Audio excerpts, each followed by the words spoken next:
Hola, hola, everybody. It's Dr. J Flow. I wanted to let you know that we are doing an audience survey because we want to learn more about you, who you are, what you like, and what you would like to see in future episodes. So I ask you to please help us make this podcast better by answering a short survey. You can find the link in the show notes and it will take less than 5 minutes, I promise. As a token of appreciation, you'll have the opportunity to enter into a raffle for a $20 gift card. That's it. Here's the episode. Come on, I am American, I have the passport, I have the citizenship, I pay my taxes. My work creates value in the community. How is it possible I feel like I don't belong? So I still do a lot of work on that.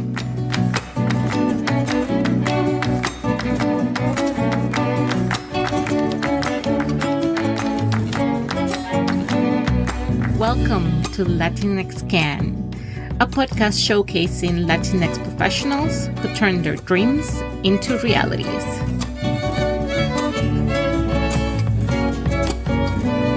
I'm your host, La Doctora Jenny de Flores Delgado, and today I'm here with Valeria Aloe, a recent author with over 20 years of experience in corporate America who encourages us to address our mindset to fight for what we deserve.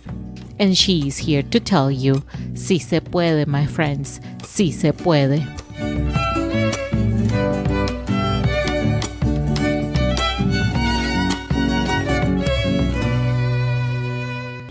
Valeria Aloe, welcome to Latinx Can.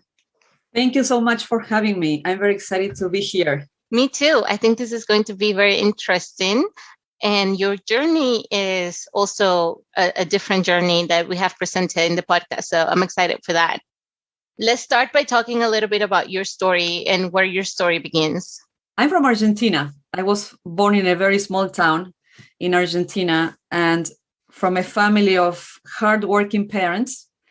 And I was the first one to go to college, the first one to go into corporate spaces. So first generation into new territories and all that meant. The first one in my family to learn English, by the way, to come to the US. So the journey starts in General Belgrano, a small rural town 2 hours south of Buenos Aires. And what I can share with you is that I did very well at school, and immediately my parents became very hopeful that I was going to be the first one to go to college. They had no idea how they were going to pay for my education. They didn't have the financial means, but they kept the vision. You know how when you keep the vision and that's something that I honor about them. They always said, we believe you will, but the how was not very clear. That really was ingrained in my mindset. I believe I'm more uncomfortable with the how than they were. You know, they just held a vision. So I moved to Buenos Aires at the age of 18. I started to study and work full time and stepped into corporate spaces, PricewaterhouseCoopers, Procter & Gamble, finance, then marketing. And in 2001, when Argentina had a huge crisis, I came to the US for an MBA with my husband. So it's been a journey of constant pivoting and reinvention. I'm feeling very uncomfortable in new spaces where I was usually not sure what I was doing. And I had no guidance at home on how to succeed in those spaces, or no friends who were going through the same, you know? Yeah.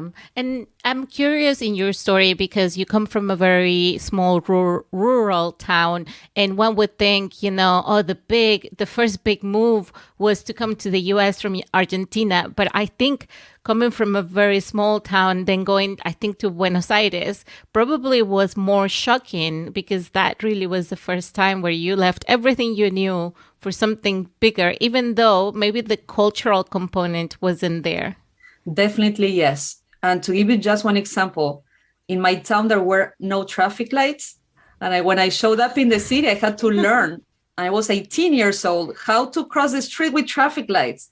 And my father was teaching me how to do that. And I'm not embarrassed to say that, so it was a whole new world, huge buildings and shopping malls, things we didn't have back home, but also very challenging in terms of socially. I just wanted to go back every weekend to my safe zone. I was working, studying, and in the weekends, I just wanted to go back to my family, to my friends, to touch base and be with in my safe place, because it was a huge adjustment. And I just had to learn how to dress for the occasion. How do people dress to go to college? How do people dress to step into a corporate space? I had to learn that by myself and by observing, And part of the cultural shock was that because I am white, I'm a white Latina, people really believed that I was a millionaire. So I was showing up at college and they were, oh, is your father a doctor? I'm like, no, my father is not a doctor.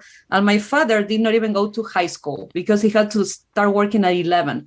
So people were assuming that because I'm white and have blue eyes, I was a millionaire. Even within my country, So that tells about the stereotypes of our cultures. And so that was shocking to me. And it made me uncomfortable because I was also thinking, oh my gosh, they all come from families where probably their parents went to college, or it was not really the case, but I felt in a way that, oh my gosh, maybe I should not show who I am really or where I come from, because it doesn't match the expectations they have. Yeah, and I can imagine a lot of first-generation Latinx young students maybe sometimes feel like that in college here in the U.S. as well, right? Because there are a lot of people that go to college, or legacy, their parents went to that school, they know what it's like. And there comes a first-gen person and it's like, well, my mom very humbly and very proudly cleans houses for a living, and that's how I got here. Probably they wouldn't feel comfortable sharing that because the whole environment is different. Exactly. And also our Latinos who are first generation, and essentially kids of color who are first generation to college, they also work at the same time. And they have a different reality. And from a young age, they already sustain their families financially, many of them, or help families navigate the system here in the US. So our community takes a lot more responsibilities. And that should be a sense of pride and really understanding that you have the skills and the ability to navigate multiple cultures, multiple languages, which others don't do. And as a first gen, that's something that we don't discuss too much. That's true. The values, the skills that we have, the skill set that we bring that are superpowers that we develop through our struggles and the challenges we face.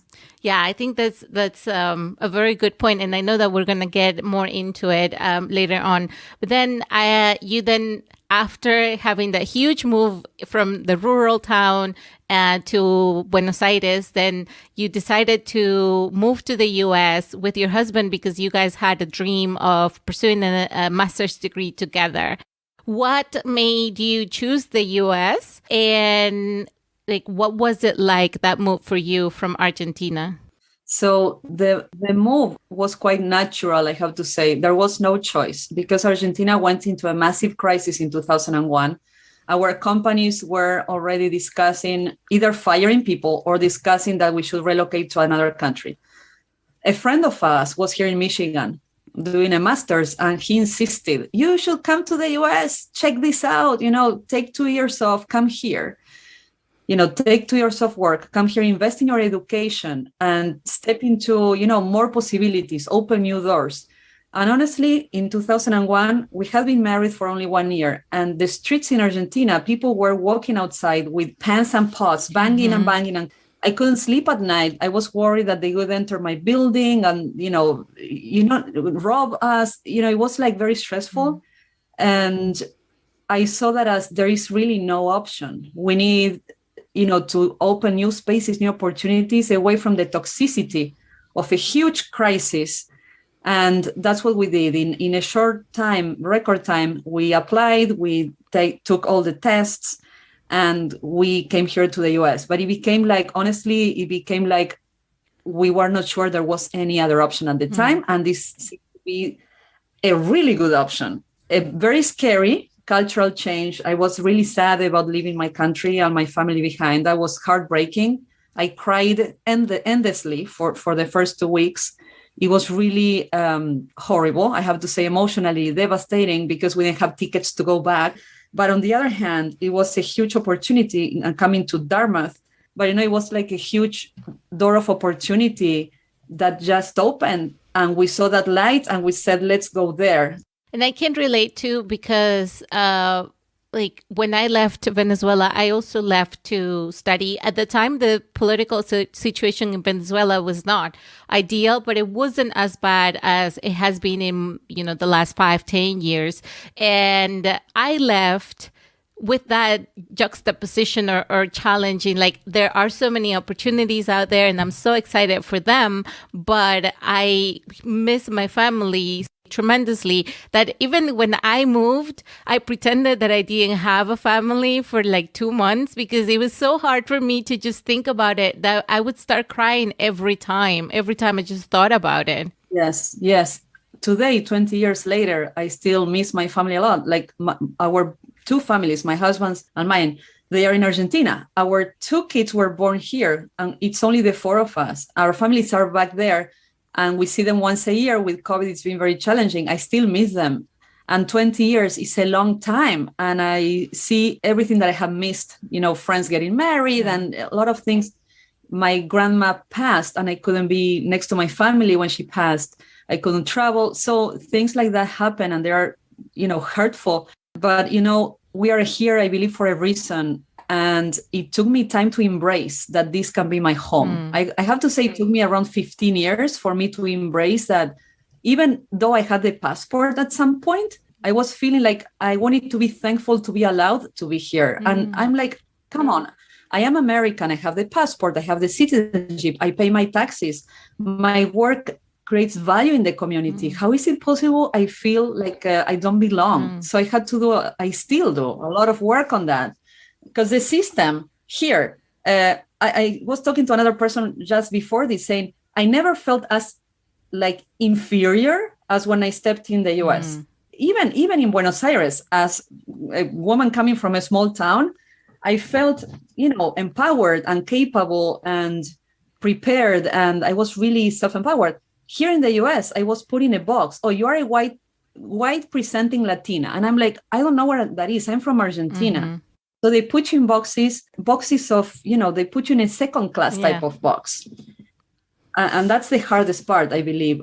Feeling what I have felt in this country in the US has been very different to what I have felt moving to Buenos Aires. Here in the US has been extremely challenging.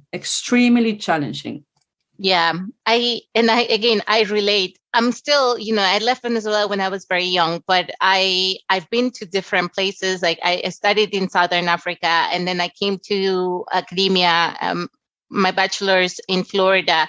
And then I went to Vienna for like 6 months, and then I came back to Texas A&M then to do my PhD. And in all those spaces that I've been, I've been protected by academia. I understand that, like this sense that, I'm still living in a bubble of university. So when I started working in corporate America is when I realized that the treatment was so different. And it made me think about it because at the beginning, I started being criticized for the way that I spoke. People would tell me I was very close-minded because I didn't consider the ideas of others, because I was sharing my opinion. I was sharing from my academic background and my knowledge what I thought the recommendation was the appropriate one, right? And people would tell me, oh, you're very close-minded and you make your decision and you don't let anybody else chip in. And I was like, I'm 30 and this has never happened before. And I'm like, the worst thing is that I'm actually trying to be open-minded, So then I started looking at what's different in this scenario versus the other 30 years of my life. And I was like, well, it can't just be me. It can't just be me because I've been in different spaces and this hasn't happened before. Yes, exactly. I believe when you are self-empowered and have a voice and speak up for yourself, and people are not comfortable with that, when you're a woman of color, that creates that type of situation. Call it tension, call it whatever, but it's part of the system that has not been welcoming of diversity. Is the reality, at least not in positions of power or decision making. Plus our culture, the Latin American culture, coming from countries that were colonized, all the research that I did for my book Uncolonized Latinas, extensive research shows that we still carry the aftermath of colonization. Our culture influenced us to serve others and not to be the leaders. The Latina woman sitting or standing, I would say, in the boardroom with 20 other people who are not Latinos, who are white.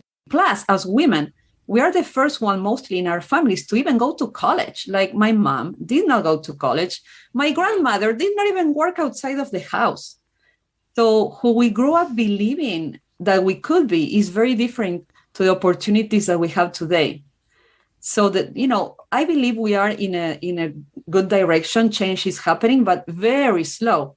And for you and I and many people listening to this, when you know what's possible, you have a vision of, inclusion, belonging, you understand what that means because you know what you want, but you see that change is not happening fast enough. It's extremely frustrating.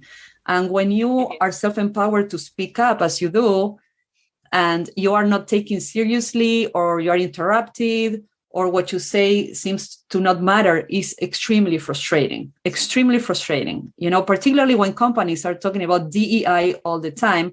And in reality, we know that day to day is not yet reflected in people's behaviors. Yeah, I think that's a very good point and aligned with what I experience as well. But I wonder, today is the day of D&I, and companies like to at least put it in their marketing materials to make believe that they are heavily invested in it. But you've been in the space of corporate America for more than 20 years. I'm curious to learn more about the evolution of your career, especially as a highly capable and educated Latina, and especially in the time when DE&I was not a thing. Yeah, so I believe that something that helped me to navigate those spaces, and I believe you will feel reflected in this, is to really get the work done. There's no way to walk away from that. If you want to succeed, you need to get the work done. You need to build trust. You need to be the person that people say, oh, she gets the work done. The discipline, completion of projects with high quality and excellence. I believe that really helped me, and I built credibility and respect. And that's how I moved up the ladder in corporate America. However, internally, I was a mess, I have to say. So it felt like torture, sometimes like sacrifice.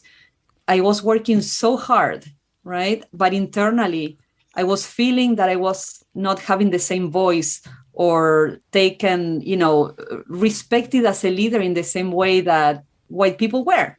And I felt that I was being challenged more often, questioned more often. And I believed that there was something wrong with me. I thought it was me. And I had no Latinas around me to share this experience. It was quite lonely. So I ended up with a burnout in 2016. I worked myself to a burnout because internally I felt like a volcano I wanted to say things like, as you, right? I wanted to just express without filters. But I felt that because I was the only Latina in the room, I had to filter and maneuver my message in multiple ways in my mind before speaking up. And then they moved to another topic. And I was like, oh no, I wanted to say something, but I'm still figuring out how to say this to you so that you don't get offended or, feel threatened. Oh my gosh, yes. That takes so much energy to just the mental manipulation of what I'm trying to say here to accommodate that, to not make anybody uncomfortable. I ended up burning out, working hard plus all of that, like the volcano inside. And I felt extremely self-conscious when talking, very uncomfortable experience. That was my, so on one end you have the hard work and let's do it and the discipline and they get things done. And on the other hand, you have that, I better shut up. I don't want to rock the boat. What are they going to think? It's exhausting. Yeah, it is. And like I had an experience like that for 2 years. And I was at the end of it, I was like, I can't do this anymore. Like, this is not what I signed up for. Because, not to excuse it, but your experience was some time ago, right? But I entered the workforce because the idea was to have diverse talent in the company, right? And so I entered this multinational company thinking that, oh, yes, this is like my experience. I studied in an international school where everybody is open and everybody can give their opinions. And I'm so excited for this. And then when I started doing it, I was penalized for that. And I was like, what is going on, right? And then I like you're saying, I started realizing that there is like these other puzzles that are beside the actual work, the tangible work that you have to do. And it's just another job. It's like more demanding than my actual job, because my actual job I can do without having to worry about people's emotions or, reactions. I was a chemist. Reactions don't have emotions, so I was like, I stepped into marketing and I said, man, I really miss the lab because I don't have to worry about the emotions of my reactions. They just do what I tell them to do. Yes, exactly. Yeah, I can completely relate to that. And there was no diversity, equity, and inclusion when I was in corporate America. There was not. Now there is a lot of talking, as you said. I see there is effort, is going in the right direction, but there is a lot more work to do, a lot more, because we all carry unconscious biases. We all do. Mm-hmm. And because we are so busy working, we are not paying enough attention to our mindset, or not being aware of how the thoughts and emotions we're having towards another person. All of us need to do the inner work if we're going to go anywhere with the diversity, equity, and inclusion. Otherwise, it becomes performative allyship, or let's take a picture and that's it. There has to be massive investment in the different groups, that come from diverse backgrounds, massive investment, not just promoting people, but help them to overcome these cultural beliefs that we bring through, our childhood. The mindset that, the feeling of, or at least create the safe spaces for us to have authentic conversations. And that has been like taboo in some corporations, create the safe spaces for people to open up and really, in a very raw way, authentic way, share what they feel. They are afraid of creating those spaces in corporations. It's like, oh, this is not therapy. We don't do therapy here, But people at this point in time, they need to speak up and they need to express what they have been carrying. Because that's the way we will heal and unlearn. And I think what you said just earlier is that, everybody needs to do the work, and that work requires adaptation from everybody, not just from your diverse talent that is entering your company, because otherwise it's not adaptation, is not inclusion, is just assimilation, exactly. Right? But I think companies haven't quite got that point in, like, it requires everybody to actually do the work, like you said. Exactly. And that's why we're observing the big resignation. You look into the Fortune 500 companies, not one CEO is Latina, not one. We're at a point that, come on, seriously, it's like the decisions, the budgets are allocated by people who are not representative of the diversity of the population or of the talent base within a company. So there has to be definitely adjustment. There has to be a huge mindset change. I want to offer some hope here, because when I pre-launched my book, the pre-sale, 70% of supporters were non-Latinas, were allies. And that was shocking to me. I'm like, why are non-Latinos buying this book? So I did my little survey. Why are people, why are you buying this book if you're a Black woman or man, or a white woman or man? And what I heard is these were generally either leaders in some corporations or professors in universities who wanted to support Latinas by understanding the culture from within. So there is that intention. Mm-hmm. People want to help. I'm not saying that it's all over and broad yet, but there are people out there who want to help, and they have the intention to really be inclusive, to create a culture of inclusion, and to bring Latinas into spaces where we are not yet. So there's that. So there is that intention. There is also the other side that we need to realize, that as Latinas, we do not ask enough, because we believe that, first we believe that talking about our victories is show off. So we feel uncomfortable about talking about the great work we do. And culturally, we were influenced to believe that just put your head down, do the work, and somebody will notice.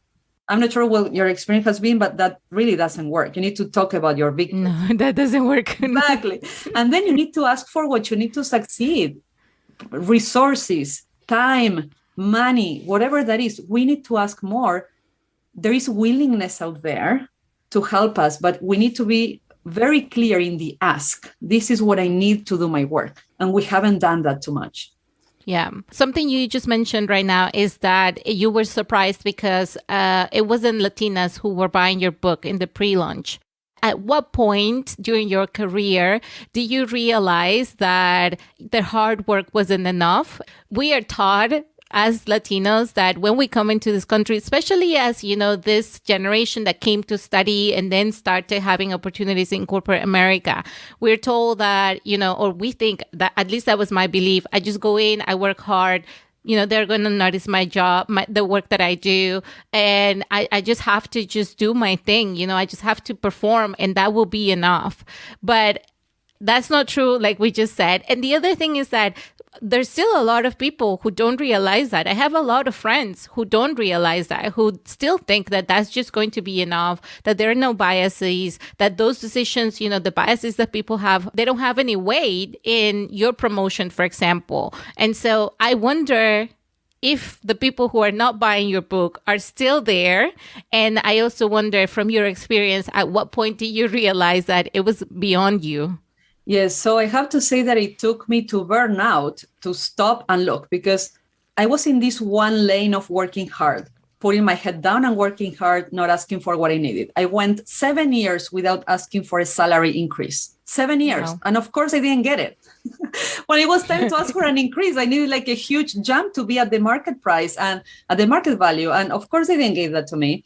So, you know, it took me to burn out because I didn't want to see. It was too painful to see how I felt, that I didn't belong, that I felt out of place, that I felt that I was not welcome in the group of white men that were leaders in the company. I was not just welcome. They were happy with me. They trusted me. Let's give this to Valeria. But then it was not about let's sit Valeria at the table to have an equal say into what we do. I was a very good worker bee. And that made everybody happy except me. And what happened is all that the volcano that I felt inside that I mentioned to you, and I was not being myself, and I pushed my feelings down.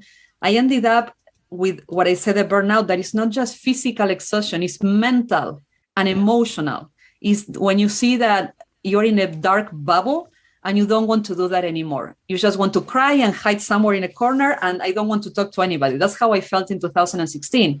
So it took me a series of events that I lived around that time to entirely stop. And I'm grateful for that, those challenges. And I had no option but to look inside.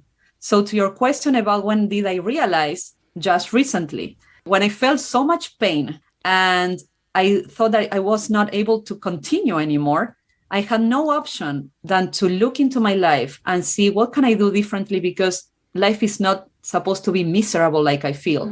There is something that I'm not doing. So that's when I stopped and I started to look inside and take all the garbage out and realize that I had been doing it to myself in a way as well. And I decided to take full responsibility on creating a new life for myself from within by starting to value who I am, which I had not done before, by bringing all of myself, by expressing myself fully, by asking for what I really need for me to succeed and have a life of balance. But it was only recently, and it took me that I hit a wall to open my eyes. Yeah. Oh, man, I hope it doesn't take everybody burnout to realize that we have so much value and we are already giving so much to the country, to the corporations we worked at, to the society at whole, and to really just understand that we shouldn't just be grateful for what we have, right? Like we deserve more than just being grateful. But we'll keep talking about this in the next minutes. Before we move on, I really wanted to also get your advice for the first gen people that are navigating these spaces, because children of immigrants, you've said before, and I agree, don't always know how to use the system to their favor. And corporate America is a system, right? We all have to navigate it. So what is your advice after 20 years of experience to navigate the systems? So the first one is to do the work. And we cover most of this in the conversation so far. The first one is to get the work done, build trust, have others trust you. And that takes, discipline, focus, intentionality, commitment, but get the work done. Be a self-starter, somebody that people say, oh, I'm going to give the person that project and they will do it with excellence. That's a given. That has to be in place to succeed in the system. A second one that we don't do enough as Latinos or women of color or people of color in general is to build our own brand. This is where I believe we need to look into white men and learn from them.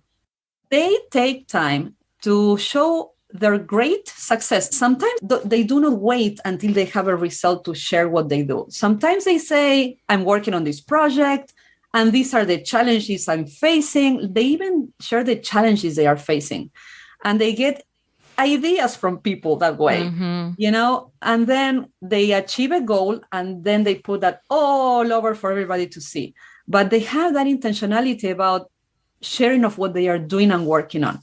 And a Latina that I have a lot of respect for, I really value her. She's from Venezuela also. She shared with me that she blocks her calendar 25% of her time. She's a leader. She's like a VP level. She walks around the company 25% of her weekly hours talking about what the team is working on with seniors, with others in similar positions, and with other departments. 25% of her time. That's a lot. So a micro step out of this conversation for everybody hearing is like, what can you do to share more about not just that you really scored a goal, that you had a big win, but also share the work you are doing with other people. Yeah. And I started to do that. And I can tell you that all the many ideas that I got from people that helped me elevate my work to the next level has been amazing. So it really works in your advantage in multiple ways. So that's the second. The third is to build a network outside of the Latino community.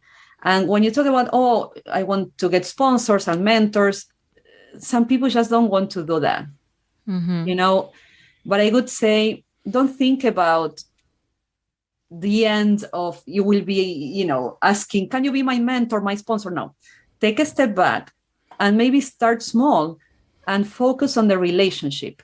Focus on discussing a topic that is not work related. People love to talk about what they do outside of work, family, football, soccer, whatever that is, right? Initiate those conversations. I have seen people being extremely successful as juniors in an organization, connecting with senior leaders, talking about random stuff and building that relationship of being close to each other. And it's okay to have a life outside of work and sharing more of what you do outside. So I've seen that and it works really well. And the third one is to ask, to start asking. And it's not about asking for money or promotions, even though, yes, you have to ask for money and promotions, particularly we have inflation going on. So ask for money, yes. But ask also for guidance. What do you think about this? Do you have 20 minutes? I'm working on this project. I see that you are working or you were working on something similar. Can I learn from your experience? People love to talk and to give guidance. So those will be in a nutshell, some micro steps that can make you a better navigator of the system. Yeah, all the things that you've said, I've been told as well. But I've been told because the program that I was in my first job, it was a program for young professionals, young PhDs entering into this company. And at the end of the 2 years, our job was to find a permanent job within that company. So they would try and train us to be successful to find that job at the end of the 2 years, right? And they would tell us, it's like, as scientists, for example, it's not just as a Latina, we're trained to be, it's like the data is this, the work was done magically by somebody, right? But never by you, because in science, it's not about you, it's about we, it's about everybody who puts it in, right? But that's how we're trained to share our results as scientists. And then when you enter this company, it's like, okay, the team did this, and we as a group did this. And they tell you, okay, yes, you always have to talk about the team because it's not only your effort, but you have to highlight your specific contributions to that team effort, because we need to be able to see what you did. And it's also a challenge because you got to be, the star, but also show that you can work with others, So it's not easy, but it's definitely really great advice. Yeah. And it has to, I believe the more natural you do it, the better. That it doesn't feel forced, that you're like, because then it shows like it seems like a show off if it's forced. But if it's natural and it's an art that can be learned, we need to observe others and we need to learn more from others. Really pay attention of how others do it, how they talk to leaders, how they engage, how their storytelling. The more storytelling you can do, the more people listen to you. So make it authentic, make it like a story in a way, don't make it very like tight and professional. And I mean, yes, professional, but not like very tight and corporate. You can be a little bit more human, and walk around the office and connect with people and share and ask. And I'm thinking 25 years ago when I was in Procter & Gamble in Argentina, this guy that was maybe 25 years old, he was building, the leadership was all European or American. The company was new in Argentina, Procter & Gamble. He was Argentinian. He had that skill of engaging leaders. They loved him. And I used to feel jealous. But now looking back, I'm like, I should have just observed him and do the same, Yeah, it's true. I have those moments too. Yeah. Yes, he was super skilled and he was smiling and being approachable. And people want to be around people they know, they like, and they trust. Yeah. So, it's an art. It's the art of building relationships. But it's a skill that can be developed. It may feel uncomfortable in the beginning, but I believe the more you observe others and bring your own ways and your own, in a way, recipe to the world and who you are, but also learn from others and see what they do and what's effective and incorporate that and start trying and see what happens. Yeah, I think that's really great advice. I've put it to practice as well, and it really actually helps. So then, after these 20 years in corporate, you went through your burnout and you decided to quit, and that led you into your own entrepreneurial journey, right? And you became more immersed in the Latinx community, and you became aware of two things. One is the Hispanic Paradox, that I don't know if you coined the term or not, but that's how you referred to it. Yes. And then the next thing that you became aware is how we share a mentality sometimes culturally that holds us back. So this led to your book, Uncolonized Latinas, Transforming Our Mindsets and Rising Together. Can you give us a little bit of background of how, you got to writing a book and becoming an author? Excellent. So when I burned out, I took time off. I quit my job and I said, I want to do something different. A friend from Venezuela invited me to go to a Hispanic Chamber of Commerce event. First time that I was surrounded by many Latinos. I've been in corporate, probably the only Latina, mostly the only Latina. So this was the first time and I loved the experience, the energy. I ended up leading for the Chamber of Commerce a full program for entrepreneurs, like putting together a full platform to help entrepreneurs grow their businesses.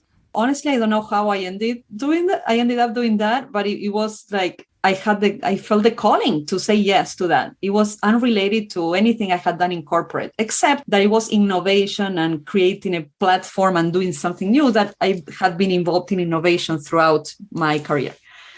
So it's very easy when you're surrounded by Latinos to fall in love with who we are. That's what happened to me. I fell in love with who we are, because we're a culture of the heart.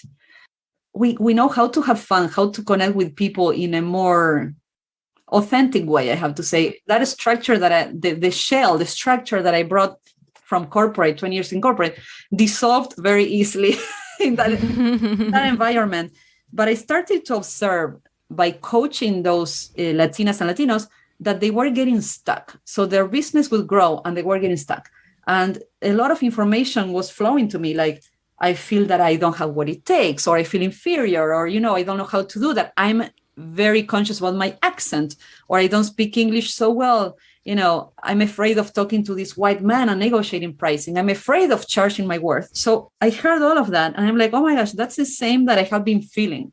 And I started to see this commonality on how we get tripped by very similar thoughts that run in our head. Mm-hmm. And then I coined the term Hispanic Paradox.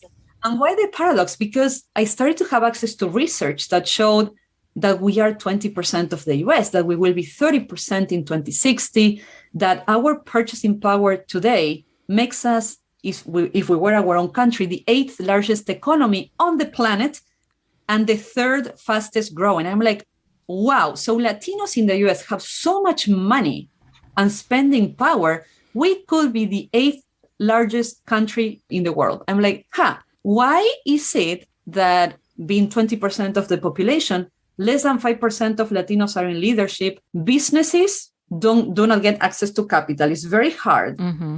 They stay small. Most of Latino businesses, 90% of Latino businesses, make a revenue smaller than $200,000 a year. Wow. So why is that? So many barriers.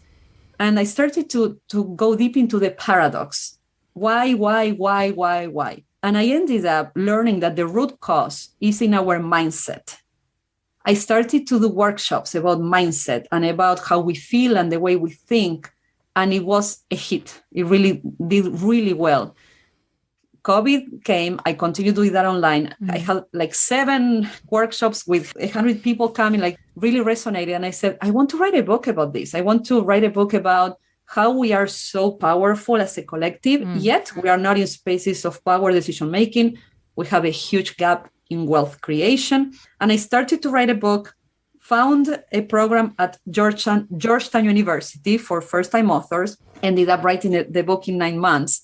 And that's how essentially I said, I want to write a book because I want the message. I really want our Latino community to look into the paradox of how great we are, yet absent from important spaces, but to also have the tools. And I interviewed 55 Latinas and I asked them, what doesn't work for you and what works for you? So I want to have that collective knowledge, put that in the book and share that with as many people as are looking for that. So that's how the book came up. And definitely what I learned throughout the journey of being a writer, it took a lot of listening and connecting. Mm-hmm. There was a lot of crying during the interviews that I did. There is a lot of trauma in our community that we don't talk about. There is a lot of feeling out of place, feeling lacking, feeling unworthy, working very hard, not seeing the results that other people see. There is a lot of frustration, but also there is a lot of unshared knowledge of what works. Because we compete a little bit with each other, and we have colorism within our community. So that's all what I package in that book. And the message of the book is, yes, the system is not fair. However, we can do the individual and the collective work to change it. We cannot expect for it to change. We need to be the ones asking, stepping up, right? Building our brands. We need to do it differently. Yeah. Just working is not enough. Yeah. And I think what you're saying that, there's so much knowledge out there, collective knowledge that we don't share with each other is exactly why we started this podcast, right? Because we realize that, just like you're saying, I found myself to be the only Latina who is also a PhD working in a chemical company and who is, going through these issues at work. And when I turned around, I couldn't see anybody. But I knew that there were other people out there because my friends are Latinas and Latinos and Latinx PhDs who are chemical engineers, who are chemists, who are working in big corporations. And I was like, man, we are out there. We may not be in every space, but we are there. And so we made this space, this podcast, in order to be like, okay, we know, we have knowledge, we have tricks and tips. I haven't got them all, but I have friends who also know some. So let me call them and see what they can share with me. This is really what it's all about. It's about creating that community and helping each other with what we know, because we know other groups are doing the same. White men are the most loyal supporters of white men. So we have to be the most loyal supporters of Latinx people. Exactly. And it starts, as you said, exactly right, with sharing more. And that's what I heard in the interviews for the book. It's like, it's hard to find other Latinas who are in similar spaces. Yes, they are out there, but we're working so hard and disconnected.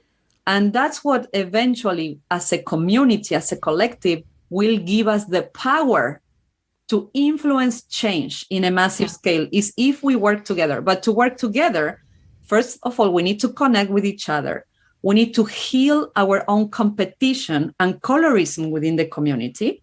So Latinos, we need to work on our biases towards other Latinos. Because what I also learned from research is that when there is an opportunity, Latinos are hesitant to open the door for another Latino. Yeah. Because deep inside, they believe that Latino may not be capable of doing the work in the same way that a white man will. And that's called unconscious bias. Well, many times it's just bias, very conscious bias. Yeah. And let me confess something. I found myself in that specific situation. I had a white man as an accountant for my business. And one day, somebody asked for a recommendation. I had been 3 years surrounded by Latino entrepreneurs. Somebody asked for a recommendation. Do you have an accountant? And I caught myself almost mentioning the white man. What am I doing?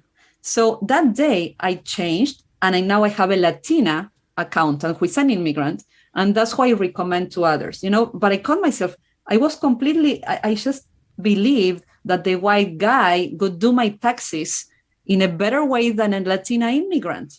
That's bias. Yeah. And I caught myself in that. So we all have that. And it's not something dirty or bad, or we need to feel guilty or ashamed. It's the reality of how we were influenced by our culture.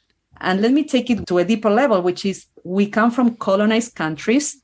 And at least I grew up hearing that I'm from Argentina, a third world country. Yeah. So when I come to the US, the first world economy, how do I feel? Small. Yeah. Because I'm coming from a third world country. What does a person from a third world country have to offer? Yeah. Move the needle in the country that is the first world economy and seems to have everything figured out. Yeah. Yeah. So it's a mindset change that we need to change and unlearn everything we heard growing up. And even the calladita te ves más bonita, right? Many Latinas heard that, or what do you know? You don't have an opinion here. We all heard that growing up. So it's time to unlearn, because that's how we can trip ourselves and within ourselves in the community. Yeah, absolutely. Everything that you have said, I agree with. And the other thing that I would add is that we also have to understand that because it's work from another Latina or Latino or Latinx person, it's not worth less. Right. I think America Ferrera coined the term the brown discount, because even when they give us opportunities, they expect us to do the work for cheaper. And we expect that from ourselves, right? Like we also expect that. So I think we also have to understand that if we recognize our own value, we have to recognize the value in other Latinos as well. Thank you for saying that, because as a business owner, I have to say, a lot of people who approach me to give a talk on the book, if they are Latinos, they want something for free or very low cost. When they are non-Latinos, they usually pay very well in general. So our own people pay less to our people. So that's what we need to change. Like, imagine where Latina business owners could be if our own community were supportive of those businesses and pay market value for the services or product. Yeah, absolutely. And the other thing I wanted to discuss is that, you mentioned the book is written from the perspective of what can we as Latinos do in order to take full responsibility for for our careers, for our advancement. But the other thing that happens is that we don't live in a vacuum. We live in a society, right? And so that is, in my opinion, the bare minimum we have to do. There's no escaping that work that we have to do, but we also have to understand how that relates to the society. So what is your understanding of that, balance? Because like we've discussed, this society is not necessarily welcoming of Latinas who know their value and raise their voices, Yes. So I would say, and this took me a long time to really understand and embrace, I had to learn through challenges that I'm valuable I had to learn what self-love means. And I learned that when you love yourself enough, you self-advocate. You start kind of setting boundaries, in a way, advocating, protecting, asking. It all takes self-love. Mm-hmm. I learned the hard way to put myself first, because I was always putting everybody else first. And I was not giving myself what I needed. So that became the core, the essence of the life that I wanted to build differently as I pivoted from a life of, I would say, misery in a corporate career, when I was just working myself to exhaustion, right? It took me to relearn that I have to take care of myself. So yes, today, honestly, I feel the pain of going into a world that sometimes doesn't even care about the book that I wrote, or does not even care about the service. And I really believe in the value that I bring. But sometimes out there, that's not embraced, is not welcome, is not valued. That's the reality, right? And I know I pay a price, because even though I'm a white Latina, I have an accent, and I found myself many times showing that I'm smart. I need to justify a lot more of what I do, show a lot more ROI metrics. I understand that I'm being asked to prove my value a lot more. And that gets really tough. Mm-hmm. And I'm not sure how and at what pace that may change. That's the reality we face. We go out in a world that sometimes feels like a battle. Mm-hmm. So the most important number one thing that I would share is make sure that you have your safe space. You go home, you unplug, you take care of yourself physically, emotionally, mentally, because challenges are part of human experience. Being human is already challenging, right? Mm-hmm. So look at the world today and how crazy it is. Going out there into the world sometimes can be frustrating, scary. That may continue to be that way. Mm-hmm. This is not heaven necessarily, right? So how do you take the time to take care of your needs, and from the basics, the sleep time, extremely important, 8 hours minimum, what you eat, the information you consume, the thoughts you have in your mind, the boundaries you set. If people are disrespectful, you need to address that, mm-hmm. because that does something to you. In your soul, it hurts you. You need to take time with that person and have a one-on-one and respectfully and kindly say, I'm not going to take this, And so it's an art, but the essence in everything that I have experienced and I learned from others is make yourself the center of your life and give yourself what you need every single day, many times a day. That will help you be stronger and go out in the world being rested, focused, positive, optimist. We need more optimism. And if the world is becoming too much, it is okay to step out. An example, one of the women I interviewed, high-level leader, Latina, supply chain in a pharma company. The only Latina in the room with 15 white men. The toxicity in her work became so much that she left. It was a scary move. She left without a job. Mm-hmm. She just she couldn't take it any longer. 3 months later, she found an amazing job and she's super happy. But she had to step into her power and say, I don't want to take this toxicity. The environment is not changing. It's impacting me so much that it's impacting myself, my family. I cannot take this any longer. It's not good for me. I need to find another place. Sometimes we want to just linger and grab and embrace where we are, and we want to change things. But sometimes it's okay to just say, I'm going to look for another home and a place where I'm valued and welcome as I am, you know? Yeah. Well, I mean, I think that's really important because we have to understand, we have to believe in ourselves, It's not the only company that we can work on. There's going to be something else out there. And so we just have to really value ourselves, like you're saying. And that's called dignity, And dignity comes from self-love. When you value who you are, you believe in who you are, you respect who you are, others will respect you because you will set the boundaries. You will hold your dignity. It starts with you. So if you feel that you're not respected or listened to, you need to look inside and say, am I respecting myself? Am I listening to myself? Yeah, I love that. So to close the interview, I would like to ask you, the fun question. So imagine a friend of yours is going to visit you in your city, but you're on a book tour and you can't show them around. What are the top things to do or places to go that are going to be very, like if Valeria took them around, I think it's New Jersey, right? So what is your advice? So number one, to go to a bookstore and get my book, Uncolonized Latinas. Perfect. But seriously, after that, I would say I live in the Morristown area. So go to the Lone Taka Park in Morristown and take a walk or do some biking. It's a beautiful park, particularly in the fall season. Lone Taka is Loantaka. Then visit Greenbrook, 20 minutes away, Greenbrook, and go to Stumpy's Hatchet Throwing. That's a Latina-owned business.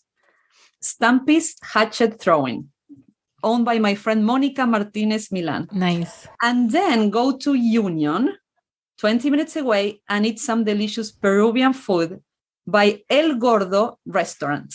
That would be my advice. Valeria, thank you so much for joining us in the podcast today. Thank you so much for having me, for having this amazing conversation. Thank you for doing the work you do. It's extremely important to create these conversations, authentic, raw, real, and to really know that no one is alone. We're all going through the same. We're all rising together as we learn from each other. And definitely we need to work more together than ever before. Yeah, that's right. Thank you so much. Thank you so much. Thank you for listening. If you want to put a face to the voices you just heard, follow us on Instagram, Twitter, and TikTok at Latinx Can. If you have questions or feedback, you can email us at latinxcan@gmail.com. And if you want to support our project, please leave a review. We have made it easy for you and added the links to the show notes. That's it for now. Don't forget to hit that subscribe button and remember, unidos somos más.